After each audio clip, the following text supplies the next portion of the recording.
তুমি তো একটা মাছ, তুমি মানুষ কেমন করেছিলে? তবে শোনো আমার ভয়ঙ্কর অতীতের কথা। আমি রাজা বীরবলের ছেলে সূর্য। আমি খুব দুরন্ত ছিলাম। একদিন আমার খুব ইচ্ছে করে মাছ ধরবার। তখন আমি বাবার কাছে অনুমতি নিয়ে নদীতে মাছ ধরতে যাই। আমি যখন মাছ ধরছিলাম তখন খুব জোরে বৃষ্টি শুরু হয়। আরে যা, বৃষ্টি শুরু হলো তো। এই বৃষ্টির মধ্যে মাছ পাবো? আচ্ছা, চেষ্টা করেই দেখি না।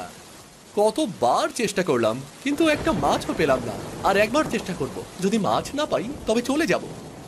এই বলে সূর্য আবারও জাল ফেলে। ঠিক তখনই সূর্যের বড়শিতে একটা কই মাছ বাঁধে। যাক, অবশেষে একটা মাছ বেঁধেছে বড়শিতে। মেরো না, মেরো না আমায়। তোমার বড়শিতে আমার এমনিতেই ঠোঁটটা আটকে গিয়েছে। পানি ছাড়া থাকতে যে আমার বড্ড কষ্ট হচ্ছে। ও মা, কই মাছ দেখি কথা বলছে। কথা বলা মাছ হয় নাকি? যাই হোক, আমি এক কথায় মানুষ। তোকে মারতে চেয়েছি যখন তোকে মারবই। তাছাড়া এই বৃষ্টির মধ্যে অনেক কষ্টের পর তোকে পেয়েছি। ছেড়ে দেই কেমন করে? বলতো, ছেড়ে দেই কেমন করে? এই বলে সূর্য যখনই মাছটিকে মারতে যায় তখনই কই মাছটি মৎস্যকন্যায় পরিণত হয়। মৎস্যকন্যা? আরে ছেলে, তুই অনেক অহংকারী। আমি তোকে কতবার করে বললুম, কিন্তু তুই তো আমার কোনো কথাই শুনলি না। আরে মাছেদেরও তো জীবন আছে। আমি তোকে অভিশাপ দিচ্ছি, আজ থেকে তুই কই মাছ হয়ে জীবন যাপন করবি। দেখ, একটা মাছ সব সময় নিজের জীবন নিয়ে কতটা চিন্তায় থাকে। আমাকে ক্ষমা করুন মৎস্যকন্যা।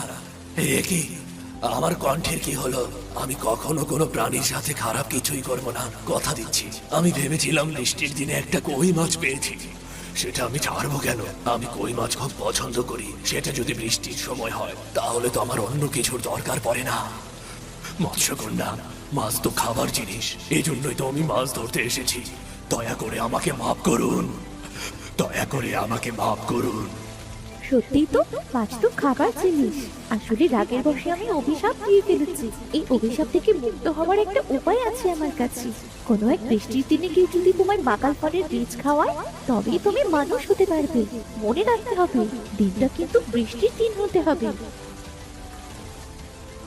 আজ নিজের ভুলের জন্য নিজেকে কই মাছ হতে হলো। কেন যে বৃষ্টির দিনে মাছ ধরতে এসেছিলাম। এই বৃষ্টির দিনে মাছ ধরতে না এলে হয়তো আমাকে কই মাছ হতে হতো না। কি আর করা, আমি পানিতে যাই। এরপর আমাকে অনেকজন ধরেছে, কিন্তু নিজের বুদ্ধি দিয়ে সব জায়গা থেকে বেঁচে ফিরেছি।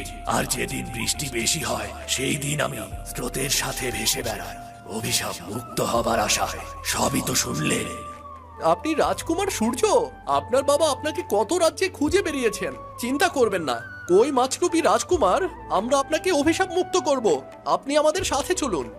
সত্যি বলছো? হ্যাঁ, আপনি এই পাত্রে ঢুকে পড়ুন। আপনি তো পানি ছাড়া থাকতে পারবেন না।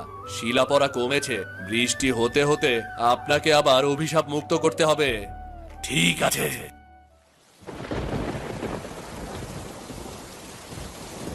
বলি, তোমার আসতে এত দেরি হলো কেন? আর বলো না, অনেক চেষ্টা করেও যখন একটা মাছ না পেয়ে বাড়ি চলে আসছিলাম তখন দেখি জঙ্গলের ভেতরে একটা কই মাছ। তার পিছু নিতেই দেরি হলো। বাবা, এই বুঝি সেই কই মাছটা? বাবা, এত বড় হয় নাকি? যাই হোক মা, আজ তুমি খিচুড়ি রান্না করবে আর সাথে এই কই মাছ ভাজি করবে। বৃষ্টির দিনে খুব জমে যাবে। ঠিক আছে রূপা, এই মাছটা কাটতে আমায় সাহায্য কর দেখি। দেখিস, কই মাছের গাটা কিন্তু অনেক ধার। মা, ওই কই মাছ রান্নার জন্য আনিনি। তাহলে কি জন্য এনেছিস ভাই? আমি বলছি, শোনো।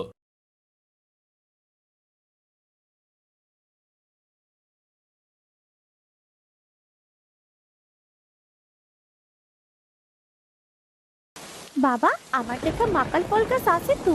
তোমরা তো অনেক কষ্ট করে এসেছো, আমি বরং মাকাল ফল নিয়ে আসছি। তুই পারবি তো বৃষ্টির মধ্যে গাছে উঠতে?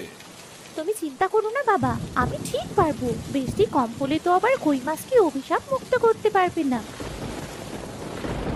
এই বলে রূপা মাকাল ফল নেবার জন্য চলে আসে। রূপা এসে দেখে গাছে মাত্র একটা মাকাল ফল ঝুলছে।